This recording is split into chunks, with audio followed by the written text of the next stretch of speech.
welcome back to another Power Rangers review. So this one is a little bit different. This is a first for me, so this is the first SHFiguarts figure that I have ever bought or been given and had any sort of experience with. But looking at the box, it is really nice. We've got 25th anniversary logo at the top with a nice picture of the White Ranger, a nice logo from Bandai, and then we've got our windowed packaging showing the figure and of course the helmet. Now I have opened this up, which is why the hands look a bit different and the helmet's not quite straight because I've just been playing about with it, so apologies for that.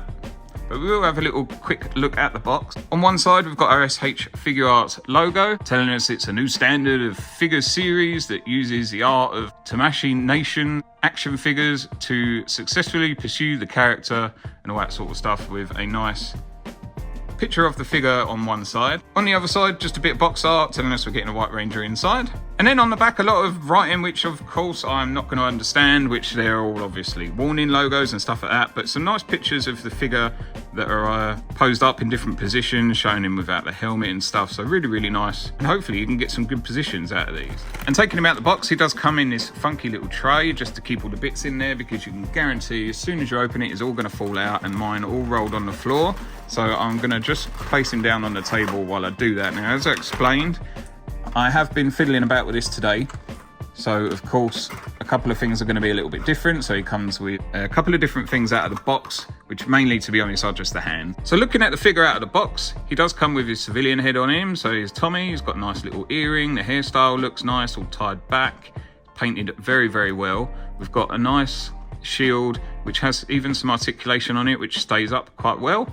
So if you want to pose him a little bit better and move his arms around, you can do that. The gold on there is very shiny, and I love the pearl kind of white in there rather than it just being a flat white color. Really nice. I'm loving the fact that they've painted the bottom of the boots, because that should just be an automatic must for any Power Ranger figure. And then another thing I noticed was some articulation on the toes, so that's cool. Now looking at some accessories, he does come with a couple of different hands. We do have 4 extra hands. 2 of them are these little kind of thumbs up hands, which I suppose is meant to be sort of holding Saba with, but I couldn't get him to hold it with that hand. I don't know if it was something I was doing wrong.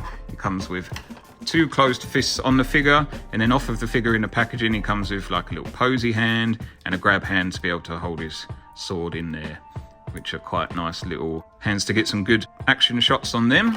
And of course his helmet, it wouldn't be the White Ranger without it. It does look really nice. Got a nice obvious slit down it to make it look like it is joined together. And it is very well painted. There's no mess ups with that at all. Really nice. And I feel like you probably do have to be a little bit careful when swapping out these accessories, because the pegs are very small. I don't know if they're prone to snapping, because like I say, I've had no experience with these before, but they're really easy to put in actually. And they just plug in really nicely. You don't have to force it in or pull it out or nothing like that.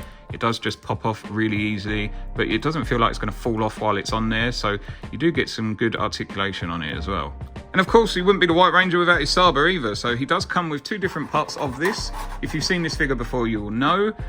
Of course, I didn't, and I've not seen any of these figures. I've not handled any of them, but these are quite cool because you get an extended blade and a closed blade, and all you do is pop the top off like that, and then we can just add the longer one on there. So rather than swapping out heads and things like that, we can just swap the blade out.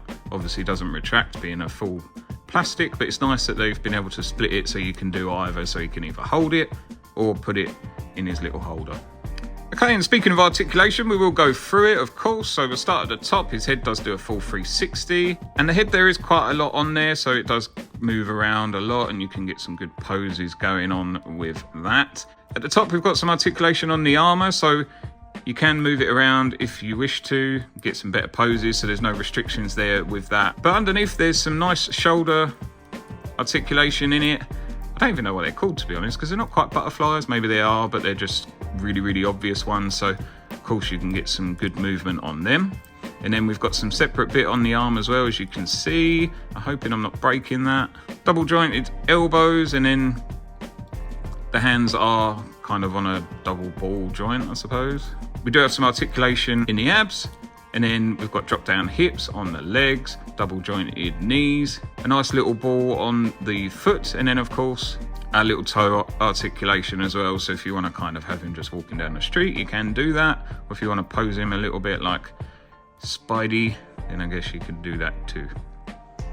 And comparing some of the figures, so this is A few of the figures from different lines. So here we've got Hasbro's basic line. This is obviously the HS figure from today's video. We've got Hasbro's Lightning Collection line and a Super7 Ultimates figure. So they're all various different sizes and whatever. These two are definitely the closest. But you can see that there's a massive difference in all of the figures. This is clearly just a basic toy. It was quite expensive for what it is, don't get me wrong. And then obviously we've got more of the collectibles and articulated figures, and then again, more of a collectible figure. You can see that there's quite a difference in the gold in most of them and the details on the helmets and stuff. This one I think definitely takes it on the details in the helmet, but the faces between these two are quite similar. And as you can see here, we've obviously got quite a similar little head sculpt. So this is actually from the Zeo Red Ranger that I've put on the Lightning Collection one, but I've done it just because it seemed to have been the right style for that sort of time where he was coming to the end of his MMPR journey, and I felt like it was just a bit more suited than the little P-head version. And then again, a similar sort of hairstyle and face sculpt to the Super7 Ultimates figure. Obviously that does come with two, so it's got a couple of different versions of Tommy, but they're all going for that sort of time period of where he wore his hair like that outside of the helmet. And then of course it wouldn't be a comparison without the sizes of the box. This is more to show you about space saving than anything. So this is obviously the SH figure, and then the Lightning Collection and the Super7 Ultimates figure. So massive difference in the sizes of the box, especially when you're comparing these two figures. But even the difference between these two, you can see that it doesn't take up as much room. This is a really nice windowed box, as all of the figures are. And I really did want to keep this boxed, but I really wanted to have a look at it. So it has taken me 9 months to unbox this, but I'm pretty glad I did.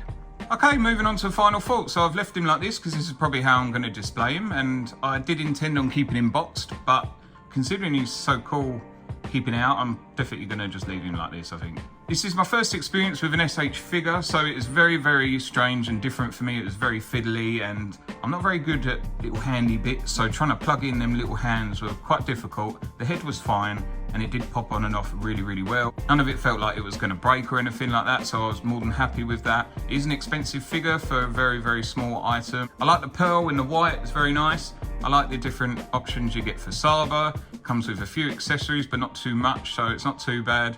Articulation on it is really good. But let me know your thoughts in the comments below. If you enjoyed this video, please leave a like. And if you want to see more, please consider subscribing. I am about to finish off the Super 7 figures until we get Bulk and Skull, and I may just grab the Megazord to go with them. But thank you very much for watching. I'll catch you next time.